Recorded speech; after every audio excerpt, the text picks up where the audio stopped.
છે કે સ્ટોક્સ કયા ફોકસમાં છે. આપણે માર્કેટની જ્યારે વાત કરી રહ્યા છીએ તો સહયોગી આરતી મહેતા આપણી સાથે જોડાયા છે. એમની પાસેથી ટોપ સ્ટોક્સ પણ જાણીએ. આરતી, કયા સ્ટોક્સ છે, કયા કાઉન્ટર્સ જે ઇન્ડેક્સ અને માર્કેટ અને ઇલેક્શનની સાથે આપણે ફોકસમાં રાખવાના છે?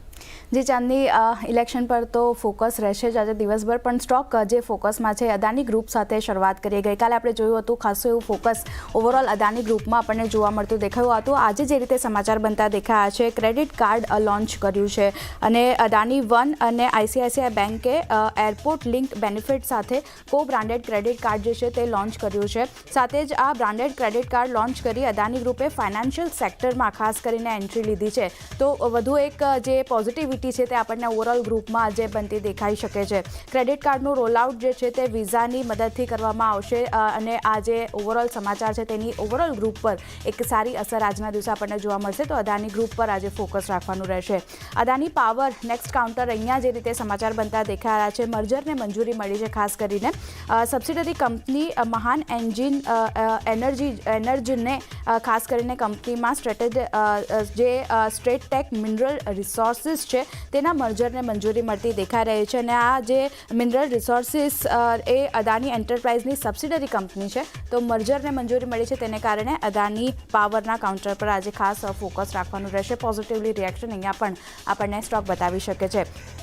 ફાર્મામાંથી બાયોકોનનું કાઉન્ટર નજરમાં રાખવાનું રહેશે. યુએસ એફડીએ પાસેથી અહીંયાથી મંજૂરી મળતી દેખાઈ રહી છે. ખાસ કરીને જે નવી દવા છે તેની માટે યુએસ એફડીએ પાસેથી મંજૂરી મળતી દેખાઈ રહી છે. અને કોમ્પ્લેક્સ ઇન્જેક્ટેબલ ડ્રગ પ્રોડક્ટ જે એન્ટીફંગલ દવા છે તેની મંજૂરી ખાસ કરીને મળી છે. અને એન્ટીફંગલ દવા જે છે તેને યુએસ એફડીએ જે ફંગલની સારવાર છે તેની સારવાર કરવા માટે ખાસ કરીને આ દવાને મંજૂરી મળતી દેખાઈ રહી છે. તો નવી દવાની મંજૂરી યુએસ એફડીએ પાસેથી બાયોકોનનું કાઉન્ટર આજે ફોકસમાં રાખવાનું રહેશે.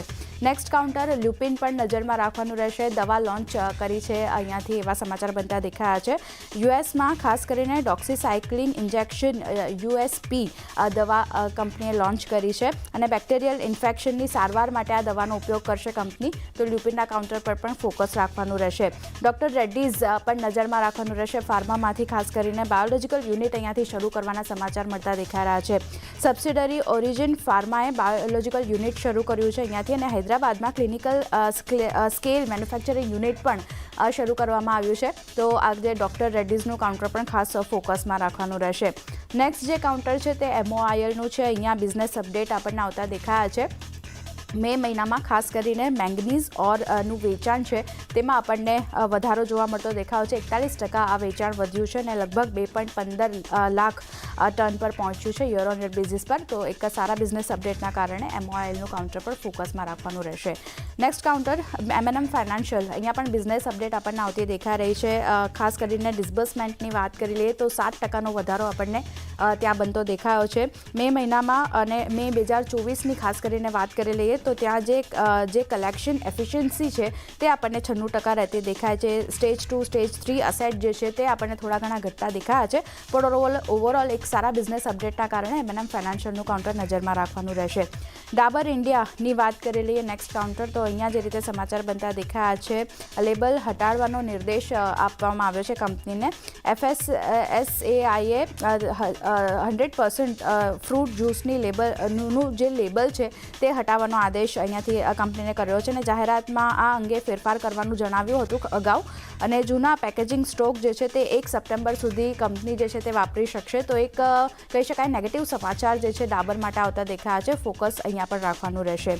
જેપી એસોસિએટ્સની વાત કરી લઈએ તો અહીંયા જે રીતે ઇન્સોલ્વન્સીની જે યાચિકા હતી તે અહીંયાથી સ્વીકારવામાં આવી છે. તો તેને કારણે આજે જેપી એસોસિએશનનું કાઉન્ટર પણ ખાસ ફોકસમાં રાખવાનું રહેશે. નેક્સ્ટ કાઉન્ટર IEXની વાત કરી લઈએ. બિઝનેસ અપડેટ અહીંયા આવતા દેખાઈ રહ્યા છે.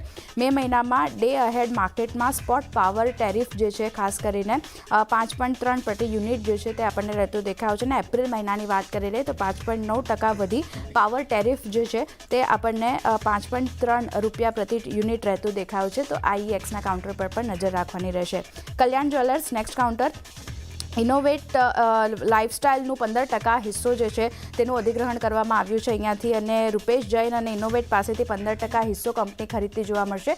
તો કલ્યાણ જ્વેલર્સ પર પણ ફોકસ રાખવાનું રહેશે. અને છેલ્લે ઝી એન્ટરટેનમેન્ટ પર નજર રાખવાની રહેશે, કારણ કે અહીંયા ફંડ એકત્ર કરવાના સમાચાર આવતા દેખાયા છે. 6 જૂને બોર્ડની બેઠક થવાની છે, જેમાં ફંડ એકત્ર કરવા પર વિચાર કરશે બોર્ડ.